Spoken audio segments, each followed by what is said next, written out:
पण या माणसाची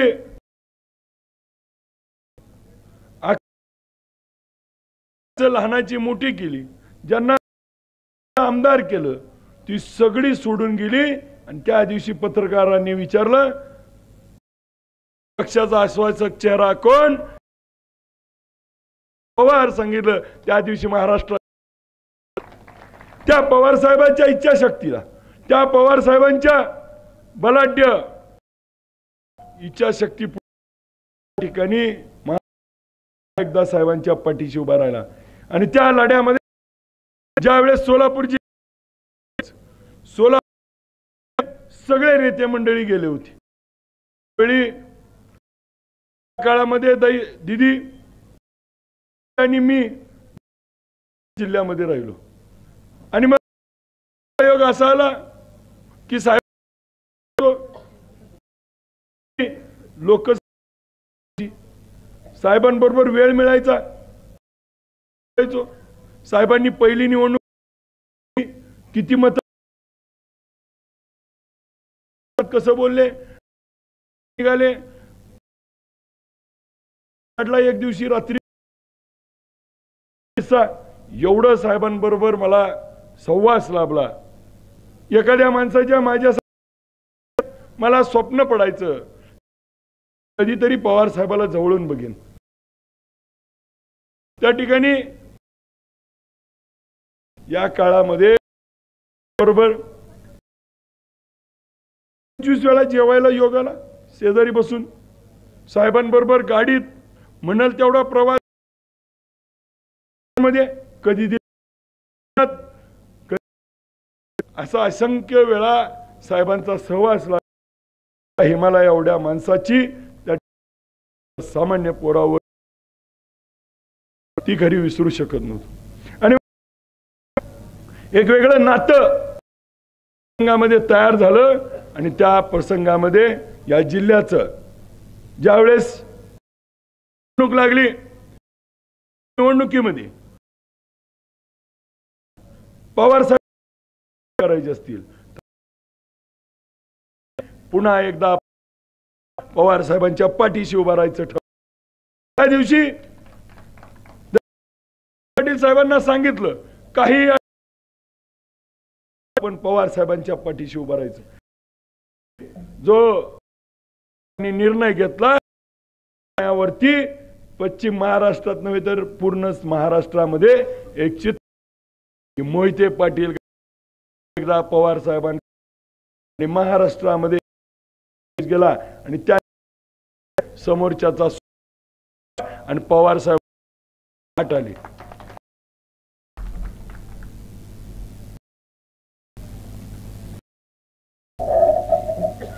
त्यावेळी मला आठवतंय की साहेबांबरोबर बोलत असताना या राज्यामधले कितीतरी नेते येत होते, लोक भेटत होती, परंतु आदर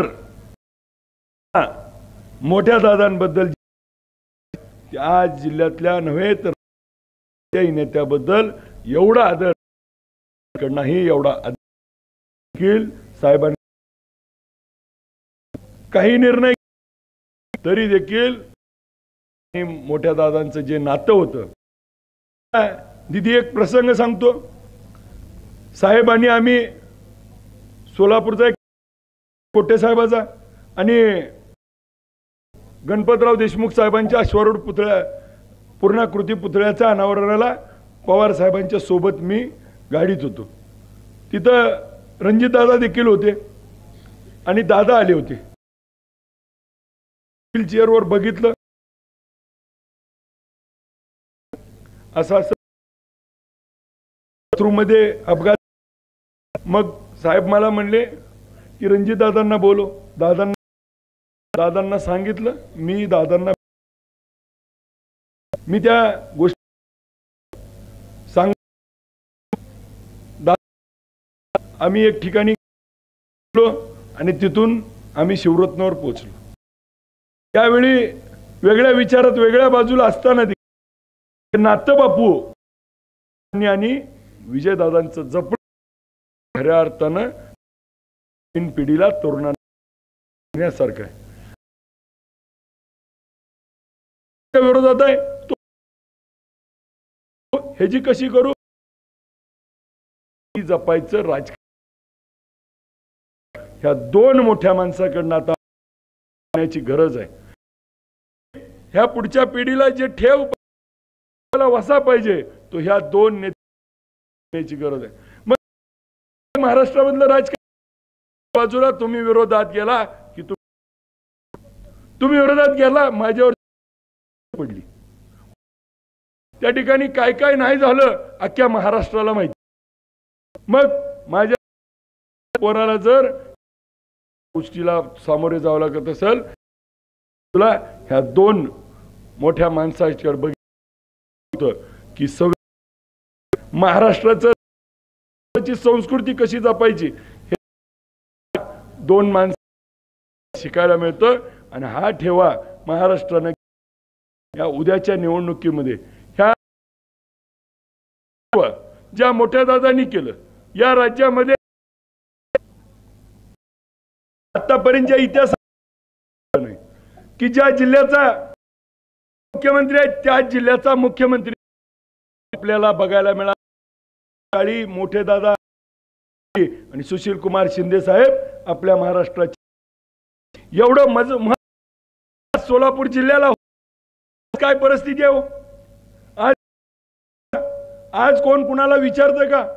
आज कोणत्या दिशेनं आपला सोलापूर जिल्हा चाललाय आणि पुन्हा एकदा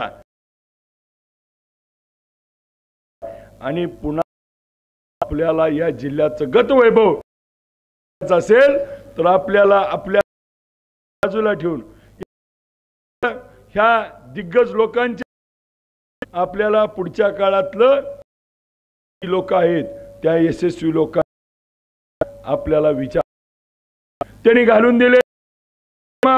त्यांनी पुढच्या काळामध्ये आपण आपल्या एक मार्ग ठोकशाहीचा आहे 50 खोक्या. आता तर मला तर ते पहिलं फोडलं तेव्हा ह्यांच्यावर तर 100 खोके आहेत. ह्यांचं आता बघायला गेल्याकडे आता सध्या मी परवा सुद्धा दिदी जयंत पाटील साहेबांच्या मी आता बापू 14 गावात पण पंढरपूर तालुक्यात असे आहे ते सदस्याला 50 ती नको नको म्हणते सर लाख 75 म्हणजे भयानक. मग ती नको नको म्हणला की म्हणते ती डबल देऊ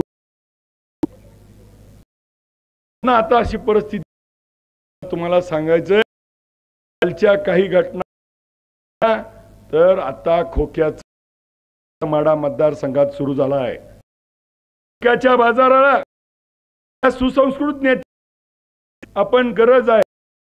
खोके बाजार बघायचा आहे काही सुसंस्कृत हे आता विचार वेळ आली. मग आपण कुठल्या दिशेने नेमकं काय करायचंय आपल्या अंतरात्म्या एका बाजूला आपल्याला पण त्या ठिकाणी संस्कार आपली आदर्श मूल्य त्या चिरीमिरीसाठी विचार करण्यासारखा नाही तुमच्यासारख्या आता पुढच्या काळात करायचं. आता ग्रामपंचायत पोरं व्हायला लागलीत मध्ये आपल्याला आता ह्या निर्णयाचा विचार करण्याची एका बाजूला आपल्याला सरकार आहे त्या ठिकाणी इथं मतदारसंघात तर पाऊस पडणार आहे आणि मग उद्या आपले नेते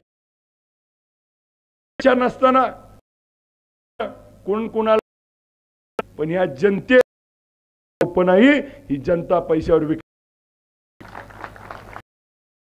दाखवलंय. सभेत दिदी समोरच्या उमेदवार बघितला तर आपल्याला 4 दिवस झोप यायची नाही. परिस्थिती काय होती भयाच्या वेळी चहा पाजण्या एवढाच आपण पाहुणचार करू शकलो. पाहुणचार बघ का पोशाख असायचा पण तरी लोक